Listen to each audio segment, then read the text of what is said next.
Nathan's jaw was still slack as he took in my appearance: tailored navy dress, pearls, shoes that spoke of wealth I'd hidden for years.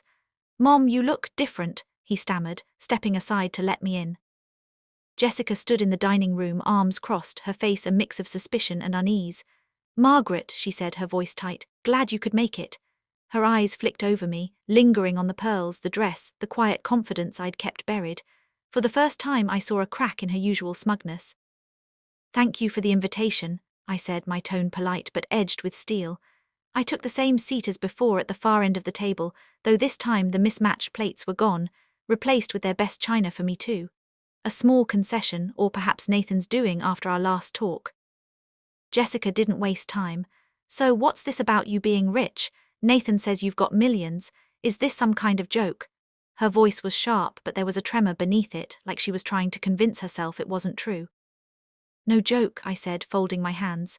"George and I built a business over 20 years. Real estate, investments, careful planning. When he passed, I inherited it all, about $5 million, give or take." Nathan, sitting beside her, looked like he was still processing. Jessica's eyes narrowed. "Then why live like this?" She gestured vaguely, as if my modest apartment and thrift store sweaters were an insult to her. "To see who people really are," I said, looking straight at her. "When you think someone has nothing, their true character comes out. You've shown me yours, Jessica, for 3 years." Her face flushed. "That's unfair. I've tried to include you to help you. I invited you here, did I?" "Invited me to lecture me," I corrected. "To suggest I work as a greeter at Target. To serve me on chipped plates while you and Nathan used the good ones. To make it clear I'm a burden you tolerate." Nathan shifted uncomfortably. "Mom, that's not—" "Let me finish, sweetheart," I said, my voice gentle but firm. "You've been caught in the middle and I don't blame you entirely. But you've let this happen.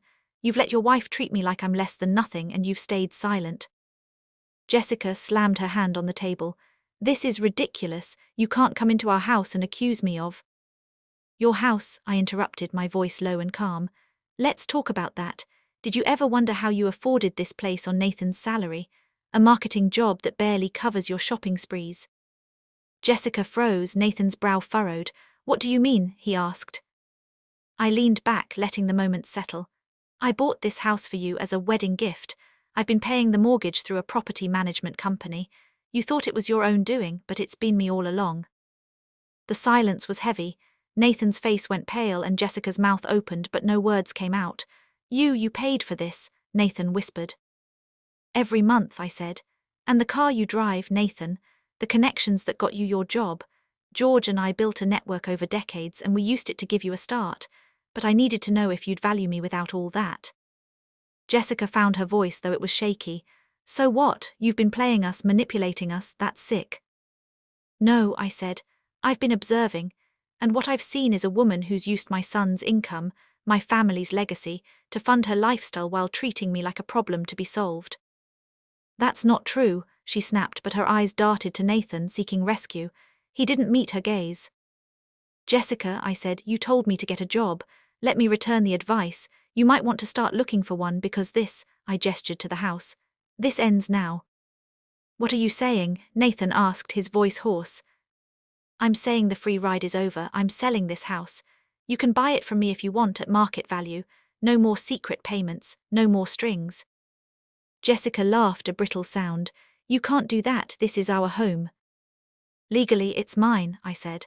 "Check the deed if you don't believe me.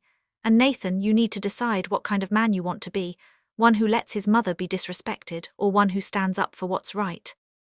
Nathan looked between us, his face a storm of emotions. Jessica's eyes were wide with panic. "You're bluffing," she said. "You wouldn't throw us out." "I don't bluff," I said, standing. "You've had 3 years to show me who you are. Now it's time to face the consequences." I walked to the door, pausing to look back. Nathan was staring at the table, his hands clenched. Jessica was glaring, but there was fear in her eyes. "I'll give you a month to figure things out," I said. "After that, the house goes on the market. Good luck." As I stepped into the cool Chicago night, I felt lighter than I had in years. The mask was off and the truth was out. Whatever came next, I was ready. The next morning, I sat in my apartment, sipping coffee and reviewing my plans. I'd already contacted my lawyer, who was drafting the paperwork to list the house. It wasn't about revenge, it was about accountability. For too long I'd let Jessica's behavior slide, hoping Nathan would see through her. Now it was time for both of them to face reality. 2 days later, Nathan showed up at my apartment unannounced. His face was drawn, dark circles under his eyes. "Mom," he said, stepping inside, "we need to talk. Alone." I poured him coffee and gestured to the table. "What's on your mind, sweetheart?" He sat, running a hand through his hair. "Jessica's freaking out. She thinks you're going to ruin us. She's been on the phone with lawyers, trying to figure out if you can really sell the house." "I can," I said simply. "It's in my name, always has been." He nodded slowly. "I checked the records, you weren't lying about any of it, the house, the money, Dad's connections." He paused, his voice breaking. "Why didn't you tell me sooner?" "I wanted to believe in you," I said. "I wanted to see if you'd stand up for me, even when you thought I had nothing. But you didn't, Nathan. You let her treat me like dirt." He winced. "I know, I didn't see it, or I didn't want to. She's not always like this, Mom, she's just ambitious," I offered.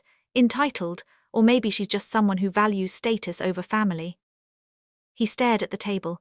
"I don't know what to do. She's talking about fighting you legally, but I don't want that. I don't want to lose you." "You haven't lost me," I said softly. "But you've lost yourself.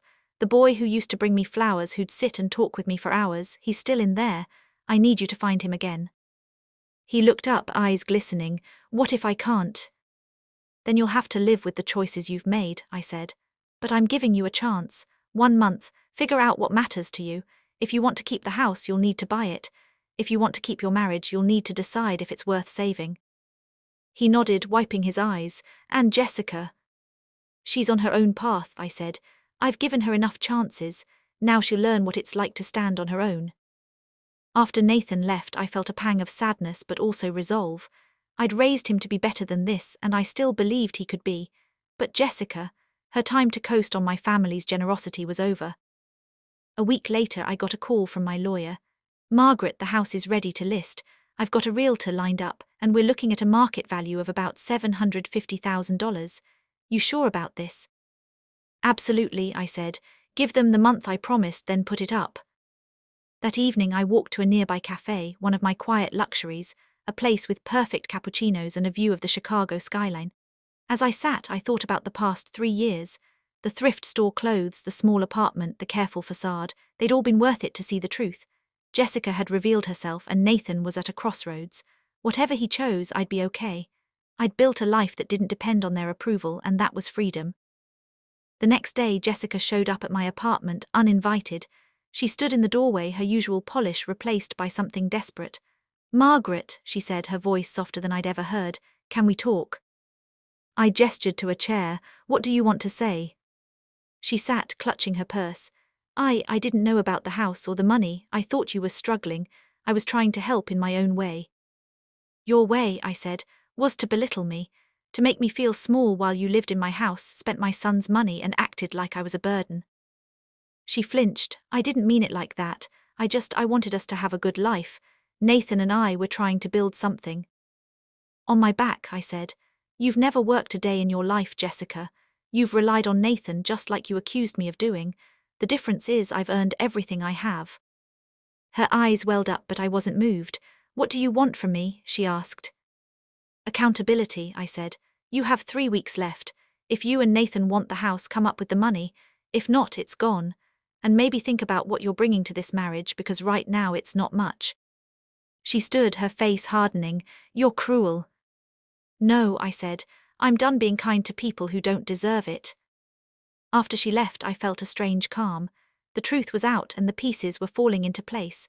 Nathan would have to choose, his mother or a wife who'd shown her true colors.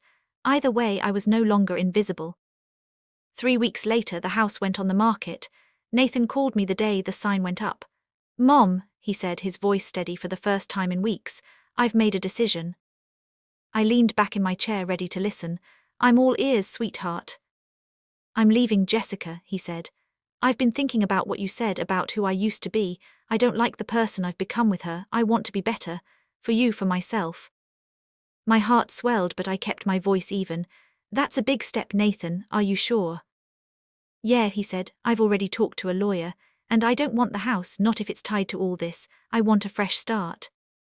I smiled, a real one this time. Then let's make that happen together. The house sold within a month for $780,000. Nathan moved into a small apartment downtown, closer to his office. He started calling me regularly, just to talk about his day, his plans, the things he used to share when he was younger. Jessica, I heard through mutual friends, had moved in with her sister, scrambling to find a job. I didn't wish her ill, but I didn't lose sleep over her either. I kept my apartment, my thrift store clothes, my walks through Chicago. But now I let myself enjoy the little luxuries openly: dinners at nice restaurants, a new coat that wasn't secondhand, a trip to the theatre. I'd spent 3 years testing the people around me, and now I was free to live as myself again. My son was finding his way back, and I was no longer hiding. That was worth more than all the money in the world. As the weeks turned into months, I began to see a transformation in Nathan. He started taking on new responsibilities at work, leveraging the connections George and I had built to secure a promotion he'd been overlooked for before. Each time he shared his progress, I could hear the pride in his voice, a sound I hadn't heard in years. It reminded me of the days when he'd come home from school with a perfect report card, beaming with excitement. One Saturday afternoon, Nathan invited me to lunch at a quaint bistro near his new apartment. As we sat by the window watching the city bustle around us, he handed me a small, wrapped gift. "I wanted to thank you, Mom," he said, his eyes meeting mine. Inside was a delicate silver bracelet, simple yet elegant, engraved with the words strength and love. Tears welled up in my eyes as I realized how far we'd come. "This is beautiful, Nathan," I whispered. "You didn't have to." "I did," he replied. "You gave me a second chance. This is just a start."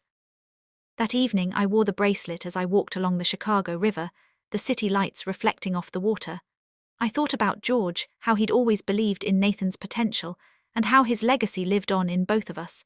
The weight of the past 3 years began to lift, replaced by a renewed sense of purpose. Meanwhile, Jessica's life took a different turn. Through mutual acquaintances, I learned she'd taken a part-time job at a local boutique, a far cry from the lavish lifestyle she'd once flaunted. Some might say it was karma, but I saw it as a natural consequence of her choices.